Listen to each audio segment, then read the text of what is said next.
جو ہی اس کی موت واقع ہوگی وہ شخص جنت میں داخل ہو جائے گا. گویا کہ یہ آیت کریمہ تلاوت کرنے والا جنت کی مستحق ہو گیا.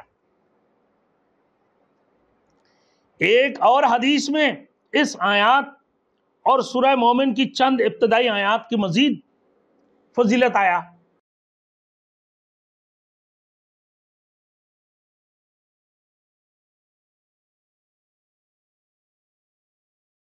Thanks for watching. Don't forget to like, comment, share and subscribe to Maulana Habibullah Ruhani Official. جو ہی اس کی موت واقع ہوگی وہ شخص جنت میں داخل ہو جائے گا. گویا کہ یہ آیت کریمہ تلاوت کرنے والا جنت کی مستحق ہو گیا. ایک اور حدیث میں اس آیات اور سورہ مومن کی چند ابتدائی آیات کی مزید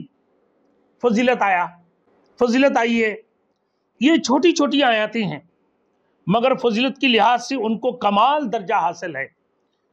جسے فرمایا حامیم تنزیل الکتاب من اللہ العزیز العلیم غافر الذنب وقابل التوب شدید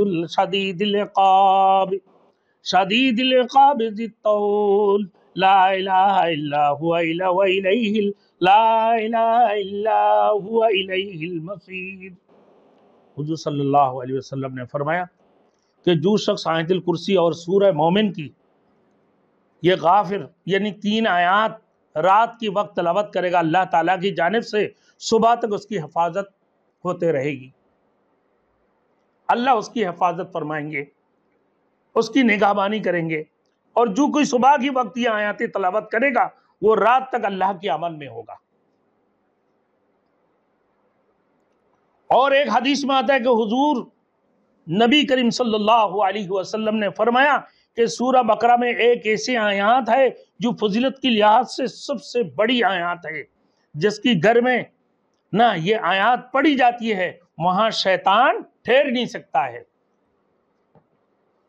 اب آگے میرے دوستوں, آیت الکرسی پڑھنے سے اس کی گھر میں شیطان ٹھہر نہیں سکتے ہیں.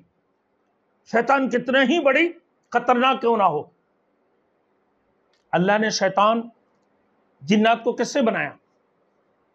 ہر قسم کی جنات, ہر قسم کی شیاطین سے اس کی گھر اللہ محفوظ رکھے گا اور وہ امن میں رہے گا. جس گھر میں یہ آیت الکرسی پڑھا جائے گا,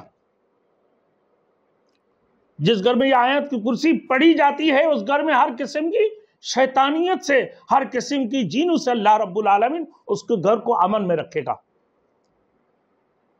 اور وہاں سے ہر قسم کی جنات اور شیاطین بھگ جاتا ہے. اور اس آیات کے اتنی بڑی عظیم اثر ہے. بخاری مسلم میں ہے میرے دوستوں صدقۃ الفطر کی, اناج کی فضیلت کے بارے میں. صحیحین میں صدقۃ الفطر کی اناج کی حفاظت والی حدیث میں آتا ہے کہ اس اناج کی حفاظت حضور صلی اللہ علیہ وسلم نے حضرت ابو ہریرہ رضی اللہ تعالیٰ عنہ کے ذمہ میں تھی. آپ رات کو پہرا پر تھے. حضرت ابو ہریرہ رضی اللہ تعالیٰ عنہ صدقۃ الفطر کی اناج ابو ہریرہ رضی اللہ تعالیٰ عنہ کی ذمہ میں تھی. وہ ان کا چوکیداری کیا کرتے تھے, پہرا دیا کرتے تھے کہ شیطان نے اس اناج میں سے کچھ لینا چاہا تو حضرت ابو ہریرہ رضی اللہ تعالیٰ عنہ نے اس سے پکڑ لیا, دبوچ لیا. پھر اس کو پکڑنے کے بعد اس کو پتا ہے کہ مجھے چھوڑ دیں گے. حضرت ابو ہریرہ رضی اللہ تعالیٰ عنہ کی سامنے بڑے منت سماجت کی اور خوشامد کرتے رہے. پھر ابو ہریرہ رضی اللہ تعالیٰ عنہ نے اس کو چھوڑ دیا کہ آئندہ کبھی نہیں کروں گا اسے حرکت. تو پھر دوسری رات اس کو چھوڑ دیا ابو ہریرہ رضی اللہ تعالیٰ عنہ. دوسری رات پھر آئی, پھر صدقۃ الفطر کی مالوں میں سے چوری کرنے کی کوشش کیا, فطرات میں سے. پھر ابو ہریرہ رضی اللہ تعالیٰ عنہ نے اس کو دبوچ لیا کہ ایک بوڑھے سے آدمی ہیں اور اس کی اناج کو چوری کرنے کی کوشش کی. ابو ہریرہ رضی اللہ تعالیٰ عنہ نے اس کو دبوچ لی. دبوچنے کے بعد پھر اس نے منت سماجت اور خوشامد کرتے رہے کہ مجھے چھوڑ دو، میں آئندہ کبھی ایسے حرکت نہیں کروں گا اور مجھے چھوڑ دو، بس آج آخری مرتبہ آ رہا، آئندہ کبھی نہیں آؤں گا۔ پھر ابو ہریرہ رضی اللہ تعالیٰ عنہ نے اس کو چھوڑ دی، اس نے وعدہ کیا کہ آئندہ کبھی ایسے حرکت نہیں کروں گا، ایک دفعہ اور چھوڑ دیا جائے مجھے، پھر نہیں آئے گا۔ اس نے توبہ کر لی کہ میں اور نہیں آئیں گا۔ لیکن جنات بڑے جھوٹا ہے، جنات جتنا بھی باتیں کرتے ہیں ہمیشہ جھوٹ بھی بول رہے ہوتے ہیں، یہ سچ بڑے مشکل سے بول رہے ہوتے ہیں، جھوٹا ہے۔ اور جنات یہ ہے یہ شیاطین یہ بھی جنات کی نسل میں سے ہیں۔ اللہ نے جنات کو بنایا کس سے؟ آگ سے۔ الجن ہوا ناری یتشکل باشکال، وہ مختلف شکلیں مختلف صورتیں اختیار کر لیتے ہیں، پیشاب کرتے ہیں، پخانہ کرتے ہیں، کوئلہ، ہڈی، یہ ساری چیزیں اس کی خوراک ہوتی ہیں، سوکھے وہ غبر اس کی خوراک ہوتے ہیں۔ اب اللہ نے اس کی کالے آگ سے بنایا اور اسی وجہ سے اس کی شکل بھی بڑی خطرناک قسم کی ہے، عجیب شکل کی ہوتی ہیں، انتہائی گندے بد شکل کی ہوتا ہے۔ اب یہ شیاطین بھی اسی کی نسل میں سے ہیں۔ اب تیسرا دن دوبارہ وہ آگے، ابو ہریرہ رضی اللہ تعالیٰ عنہ اس کی پہرا دے رہے تھے اور پھر اس کو دبوچ لیا۔ دبوچنے کے بعد کہا کہ تو نے بار بار 2 دفعہ وعدہ کر چکا ہے، آج پھر وعدہ تو نے کیا اور پھر 2 دفعہ اس سے پہلے وعدہ کر چکا، آج میں تجھے نہیں چھوڑوں گا، اللہ کے رسول کے سامنے پیش کروں گا، ہر صورت میں کسی قسم کی کوئی معافی تلافی کوئی کام نہیں آئے گا۔ خوشامد کرنے لگا، بولے میں تمہیں ایک بات بتا دوں، کہنے لگا تمہارے کو ایک فائدہ کی بات بتا دوں گا، تم مجھے آج چھوڑ دینا۔ بولے کون سی بات ہے؟ بولے بہت بڑی فائدہ کی بات میں بتاؤں گا۔ کہنے لگا کہ اگر تم آیت الکرسی پڑھ لیا کرو نا تو شیطان تمہارے قریب نہیں آ سکے گا۔